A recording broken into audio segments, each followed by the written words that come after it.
Hello friends, வணக்கம். ஒரு குட்டி கதைங்க. வாட்ஸ்அப்பில் வந்தது தான். ஞானகுரு அப்படின்னு சொல்லிட்டு ஒரு சேனல் ஒன்று இருக்குங்க. அதை ஃபாலோ பண்ணிகிட்ருக்கேன். அதில் படித்த ஒரு சூப்பரான ஒரு விஷயங்க. அதாவது எனக்கு ரொம்ப மனசுக்கு பிடிச்சது, அதனால் உங்ககிட்ட ஷேர் பண்ணிக்கணுன்ட்டுங்க. அது என்ன அப்படின்னு பார்த்தீங்கன்னா, ஒரு குரு ஒருத்தர் அவரோட சிஷ்யர்களோட நம்ம ஒரு ஊருக்கு போகிறாருங்க.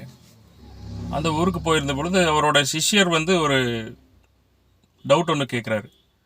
என்னன்னு கேட்டிங்கன்னா, குருவே, இந்த மாதிரி உங்களை மாதிரி மற்ற குருக்கள் எல்லாம் எல்லாம் ஊர் ஊராக போய் பிரசங்கம் பண்ணுறீங்க, எத்தனையோ நல்ல விஷயங்கள் எடுத்து சொல்கிறீங்க.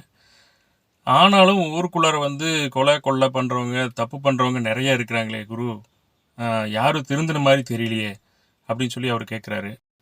அதுக்கு குரு என்ன சொல்கிறாருன்னா, உனக்கு நான் ஒரு விஷயம் சொல்கிறேன், அது நீ ஒரு குதிரையை கொண்டு இந்த மண்டபத்தில் கட்டிடு அப்படின்னு சொல்கிறாரு. கட்டி அதை பராமரிச்சுட்டு வா, நம்ம இங்கே இருக்கிற வரைக்கும் அப்படின்னு சொல்கிறாரு. சரின்னு குரு சொன்னதை செய்கிறாரு.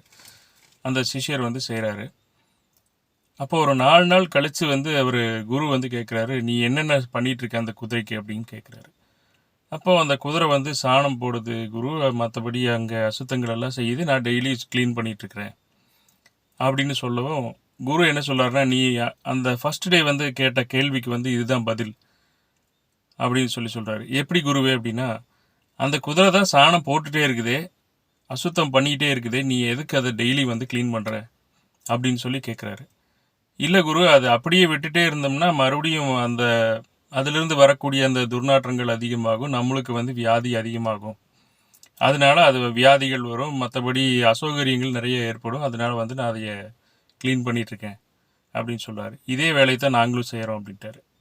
எவ்வளோ ஸ்வீட் அண்ட் ஷார்ட்டாக ஒரு விஷயத்தை புரிய வைக்கிறாரு. அதுதான் குரு. வாழ்க வளமுடன். தேங்க்யூ.